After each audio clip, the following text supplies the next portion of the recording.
Prólogo. Este CD dá continuidade a uma série sobre a música popular brasileira. Os 3 primeiros falaram da polêmica entre Noel Rosa e Wilson Batista, do relacionamento pra lá de conturbado entre Dalva de Oliveira e Erivelto Martins, e o terceiro sobre o imenso repertório salpicado de sucessos de Michael Sullivan. Este CD penetra no mundo da boemia e tenta mostrar a alma deste notívago chamado boêmio através do nosso homenageado, que representa perfeitamente a figura do verdadeiro boêmio. Ele é o homem que é amplamente conhecido como o mestre da dor de cotovelo.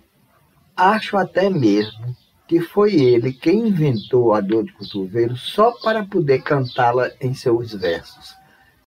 É o Lupicínio Rodrigues, o Lupe, como era chamado pelos amigos. Ninguém, nem poetas, nem escritores, nem nenhum outro compositor até hoje expressou com tamanha perfeição aquele sentimento de cornura que todo homem sente quando é abandonado, traído ou rejeitado pela mulher alvo do seu desejo. Em entrevista para o Pasquim, em 1973, ele se autodefiniu assim: eu não tenho nada com o ambiente artístico brasileiro. Eu não sou músico, eu não sou compositor, não sou cantor, não sou nada. Eu sou boêmio. E quando o entrevistador insistiu, afirmando ser ele um artista, ele completou: sou boêmio. O meu negócio é estar assim como eu estou agora, com o violão de lado, dentro de um bar com vocês, tomando as minhas biritas e cantando. Depois complementou: os boêmios quase sempre são artistas ou pessoas muito sentimentais. Digo pessoas porque existem também mulheres boêmias, mulheres que igualmente gostam da noite e que sabem que é na noite que se faz música e que se diz poesia com mais sentimento. Enfim, é na noite onde o amor é mais amor. Ainda sobre as mulheres disse: as mulheres são as flores que enfeitam e a luz que ilumina nossos caminhos quando nossos olhos, já cansados, esperam a madrugada. Sem elas, sem a lua e sem as estrelas, nós, boêmios, não teríamos razão de viver e nem teríamos escolhido a noite para nossa companheira. Ele poderia até ter razão quanto a não ser cantor, mas embora não tenha sido nem de longe um grande cantor, agradava muito ao público gaúcho da época e, nesta área, não faltava trabalho para ele. Segundo o jornalista Marcelo Campos, depois de ser chamado por outro jornalista de cantor ridículo, afirmou: canto apenas para mostrar aos verdadeiros intérpretes como devem ser interpretadas as minhas músicas. Chegou mesmo a gravar alguns discos. Os principais foram o compacto lançado pela Star, precursora da Copacabana, com 8 músicas em 78 rotações por minuto, lançado em 1951. Este álbum recebeu o nome de Roteiro de um Boêmio. Em 1956, outro disco pelo mesmo selo e com o mesmo nome foi lançado com 8 outras músicas. Pela Copacabana, em 1967, gravou Lupicínio Rodrigues e a Bossa Velha. E em 1973, pela Chantecler, gravou Dor de Cotovelo, Lupicínio Rodrigues. Apesar de suas canções possuírem melodias harmoniosas e bonitas, ele não estudou música, não sabia ler uma partitura e nunca tocou nenhum instrumento musical além da caixa de fósforos. A música brotava através do assobio e assim assobiando, marcando o ritmo com a caixa de fósforo ou batucando na mesa e escrevendo a letra num pedaço de papel qualquer, nascia mais uma canção imortal. Quanto ao número de canções que compôs, o próprio Lupicínio não sabia o número exato e ninguém jamais saberá. O jornalista Marcelo Campos, responsável pelo Almanaque do Lupe, conseguiu reunir uma coleção de 286 canções e destas, apenas 128 foram gravadas. Lupicínio teve registrado oficialmente 32 parceiros, mas poucos foram realmente seus parceiros. Na maioria dos casos, às vezes ele botava como parceiro o nome de um amigo e outras vezes por interesse comercial, como era comum na época. Este foi o caso de Felisberto Martins, que era diretor da Odeon no Rio de Janeiro, e por isso consta como coautor em mais de uma dezena de suas músicas, sem que Lupicínio sequer o tenha conhecido pessoalmente. O Felisberto Martins entrou na vida de Lupicínio da seguinte forma. O Lupicínio conta que ou ele ia pedir para fazer as pazes com Iná, seu grande amor, ou ia morrer. Então, o violonista Ari Valdez, o Tatuzinho, que foi marido de Elisete Cardoso, o chama para ir embora para o Rio de Janeiro. Isto aconteceu em 1939. E como, no ano anterior, sua música Se Acaso Você Chegasse tinha feito um grande sucesso nacional na voz de Ciro Moreira, ele achou uma boa ideia. Então, eles embarcaram na terceira classe de um navio de passageiro. Lupicínio conta que na viagem, o Tatuzinho tocando violão e ele cantando, já ganharam de cara um camarote. E vieram cantando no navio até o Rio de Janeiro. Este fato foi determinante na carreira de Lupicínio, pois no Rio conheceu muita gente ligada à música, inclusive Chico Alves, o rei da voz, que prometeu gravar algumas de suas músicas.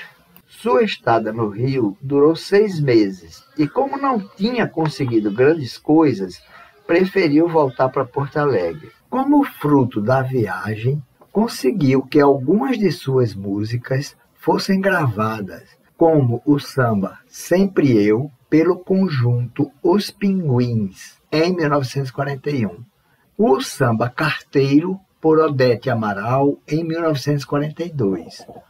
O samba Cigano, gravado por Moreira da Silva, em 1943. Em 1944, vários foram os cantores. Orlando Silva gravou Basta. Moreira da Silva, Meu Pecado. Ataúfo Alves gravou Trabalho. E Caco Velho, Briga de Gato. Em 1945, eles repetem a dose gravando Malvado, Ataúfo Alves. O Relógio Lá de Casa, Moreira da Silva.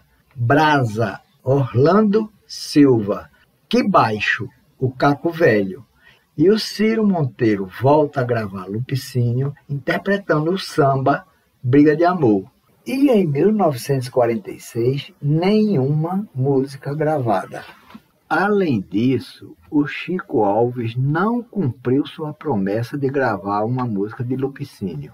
Aí, por sugestão dele, o Lupicínio colocou Felisberto Martins como coautor em algumas de suas músicas. Isto deu certo, porque nos anos seguintes, várias de suas músicas começaram a ser gravadas por diversos cantores.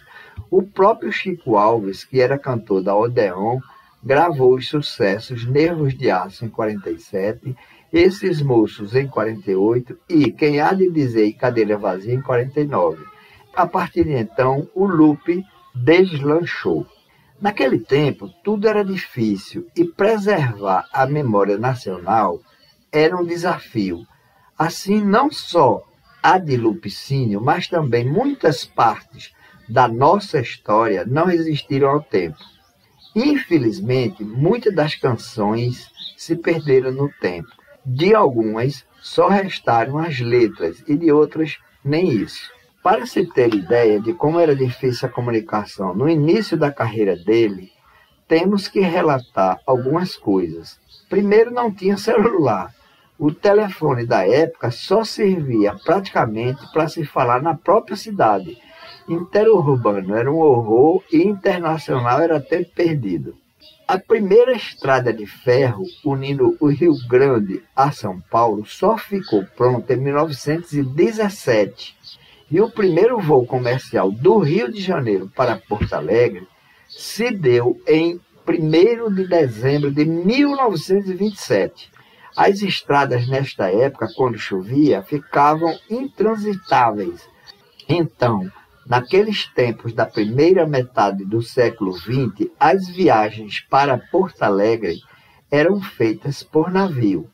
Por isso, Lupicínio sempre falava que era muito grato aos marinheiros que visitavam o Rio Grande, porque eles chegavam em Porto Alegre, aprendiam suas músicas e saíam a divulgá-las pelo Brasil.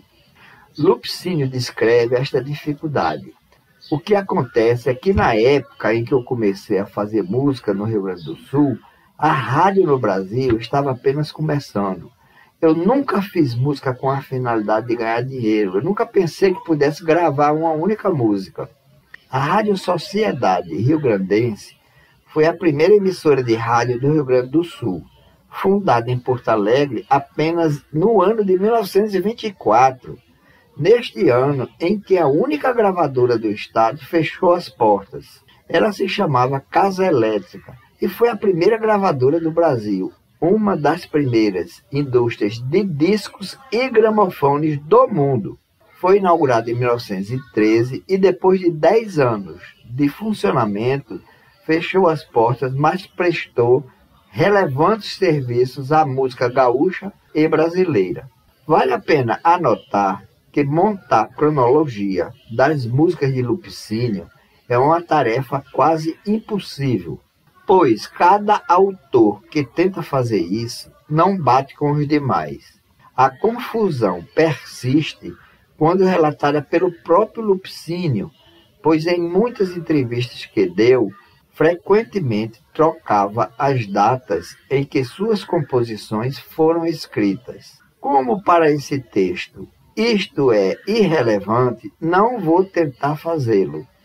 Este trabalho foi baseado, além de inúmeros artigos publicados na internet, nas seguintes obras: Almanaque do Lupe, obra comemorativa dos 100 anos do nascimento de Lupicínio, editado pela Prefeitura de Porto Alegre e escrito pelo jornalista Marcelo Campos, pela dissertação de mestrado de Marina Freidberg, de 1977, e pela dissertação de mestrado de 1995 e tese de doutorado de 2002 de Márcia Ramos de Oliveira, todas defendidas na Universidade Federal do Rio Grande do Sul, e da longa entrevista concedida por Lupicínio ao jornal O Pasquim, edição número 225, da semana de 23 a 29 de 1973.